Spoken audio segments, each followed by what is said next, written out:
اعوذ باللہ من الشیطان الرجیم، بسم اللہ الرحمن الرحیم۔ السلام علیکم students, Cambridge international science college کی آن لائن کلاسز میں آپ کو خوش آمدید۔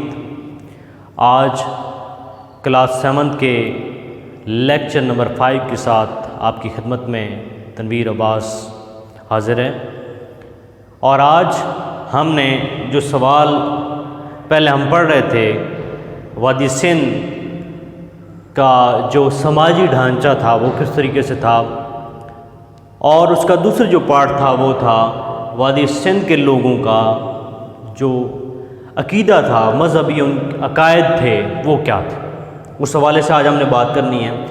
تو وادی سندھ کے جو مذہبی عقائد ہیں، ٹھیک ہے جی، عقائد سب سے پہلے تو آپ کو اسٹوڈنٹ یہ پتہ ہونا چاہیے کہ عقیدہ ہوتا کیا ہے، عقائد کسے کہتے ہیں۔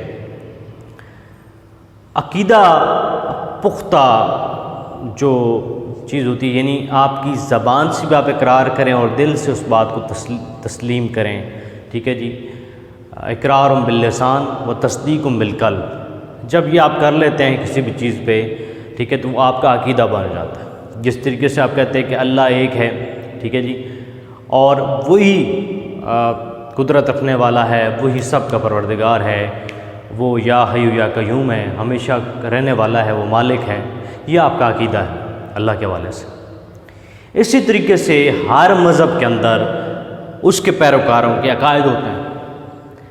تو سوال یہ ہے کہ وادی سندھ کی تہذیب جو کہ 1922 میں 1922 میں دریافت کی گئی، وہاں پہ رہنے والے جو باشندے تھے ان کا جو مذہب تھا وہ کون سا تھا، وہ کون سے مذہب سے تعلق رکھتے تھے۔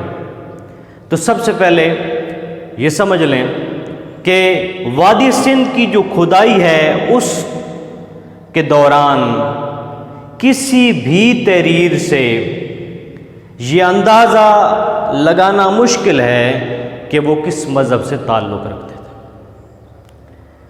اب وہاں سے کھدائی کے دوران جو چیزیں ملی ہیں، سب سے پہلی چیز ہے کہ ان کے ایک مذہب ہونے کا وہاں سے اندازہ نہیں لگایا جا سکتا کہ ان کا مذہب کون سا تھا، لیکن جب وہاں سے کچھ چیزیں جو ہے وہ برآمد ہوئیں، مثلا موریں برآمد ہوئیں،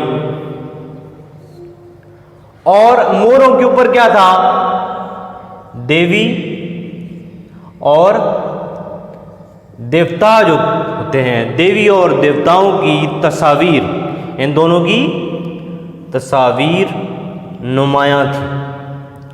دیوی اور دیوتاؤں کی تصاویر نمایاں تھیں جو وہاں سے موریں ملی ہیں۔ تو ان سے یہ پتہ چلتا ہے، اس کا یہ مطلب ہے کہ وہ لوگ دیوی دیوتاؤں کی پوجا کرتے تھے، ٹھیک ہے جی، وہ جو ہے وہ بتوں کی پوجا کرتے تھے۔ اس کے بعد یہ تو یہاں پہ ثابت ہو گیا کہ جو موریں ملی ہیں اس میں دیوی اور دیوتاؤں کی تصاویر تھیں، اس کا مطلب ہے کہ یہ ان کی پوجا کرتے تھے اور ان کی تصاویر اوپر بنائی ہوئی تھی۔ دوسری چیز کہ وہ جو درخت تھے ان کو متبرک خیال کرتے تھے۔ متبرک کا مطلب ہوتا ہے برکت والا۔ کون سا؟ متبرک مین برکت والا۔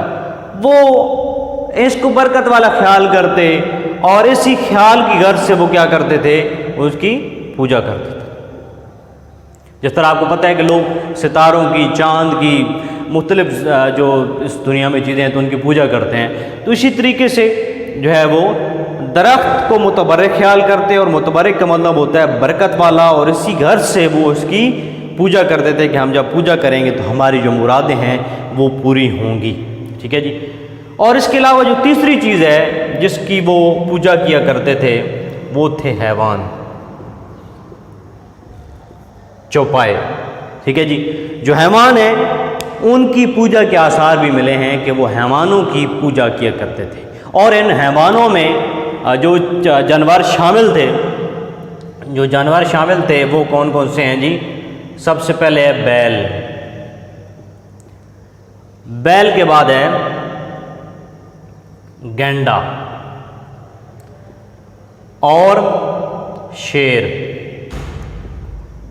شیر اور ہاتھی۔ جانوروں میں سے بیل، گینڈا، شیر اور ہاتھی، ان کی تصاویر ملی ہیں بدھ کی شکل میں۔ اس کا مطلب ہے کہ یہ ان کی پوجا بھی کیا کرتے تھے۔ اس کے علاوہ چوتھی چیز جو ہے یہاں پہ آپ نے یاد رکھنی ہے،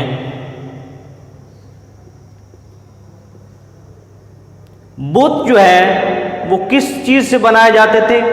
پتھروں سے۔ بت پتھروں سے بنائے جاتے تھے، اور اس کے علاوہ کئی اور دھاتوں سے بھی۔ مین تو جو ہے وہ پتھر ہیں، پتھر کے بنائے جاتے تھے، اور اس کے علاوہ کئی اور دھاتوں سے بھی جو ہے وہ یہ جو بت ہیں وہ بنائے جاتے تھے۔ تو اسٹوڈنٹس ہم نے یہ دیکھا کہ ان کے جو مذہبی عقائد ہیں ان کا کلیئر کسی کو نہیں پتا، واضح طور پر نہیں سمجھ آیا، لیکن اندازہ لگایا جا سکتا ہے جب موریں ملی تو ان پہ دیوی اور دیوتاؤں کی تصاویر تھیں۔ اس کا مطلب ہے کہ وہ دیوی دیوتاؤں کو پوجا کرتے تھے۔ اس کے بعد درخت کو متبرک خیال کرتے، درخت کی پوجا کرتے تھے۔ اس کے بعد حیوان جو ہیں ان کی پوجا کرتے تھے، یعنی ان میں جو سرپرست جانور ہیں وہ بیل ہے، گینڈا ہے، شیر ہے اور ہاتھی ہے۔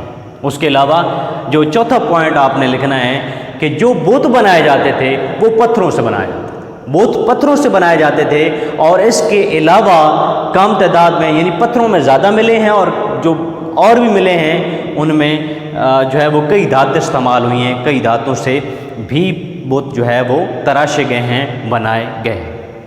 اب یہ دیکھنا ہے کہ جس طریقے سے مسلمان جو ہیں وہ اپنے مردے کو جو ہے وہ دفناتے ہیں، غسل دیتے ہیں، دفناتے ہیں، قبر بناتے ہیں، اور جو ہندو ہیں وہ ان کو جو ہے وہ جلاتے ہیں، ٹھیک ہے جی، اور اس کی جو راکھ ہے وہ گنگا میں بہاتے ہیں، اور اس حوالے سے تو مختلف جو مذاہب کے لوگ ہیں ان کا مختلف طریقہ کار ہوتا ہے۔ تو یہاں پہ جو وادی سندھ کے اندر موجود تھا، یہاں پہ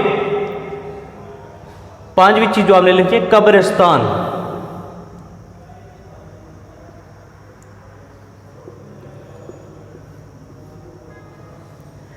یہاں پہ قبرستان بھی ملے ہیں، اور لوگ جو ہے وہ مٹی میں دفن کرتے تھے، مردے کو مٹی میں دفن کیا کرتے تھے، اس کے آثار ملے ہیں۔ اور ساتھ ساتھ دوسری جو چیز ہے، یہاں پہ مردوں کو جلایا جاتا تھا۔ یہاں پہ جو مردہ ہو گئے ان کے جو آثار ملے، تو یہاں پہ قبرستان بھی جو ہے وہ برآمد ہوئی ہے۔ قبرستان میں باقاعدہ جو ہے وہ قبریں تھیں، وہاں پہ مٹی میں لوگوں کو جو ہے وہ زمین کے اندر دفنایا جاتا تھا، جو کہ مسلمانوں کا طریقہ کار ہوتا ہے۔ اس کے علاوہ مردوں کو جو ہے وہ جلایا بھی جاتا تھا، جس طریقے سے ہندوؤں کا طریقہ کار ہوتا ہے۔ تو اس سے یہ پتہ چلتا ہے کہ وہاں پہ جو لوگ موجود تھے وہ بھی مکس اپ تھے، یعنی مختلف مذاہب سے تعلق رکھتے تھے، ٹھیک ہے جی۔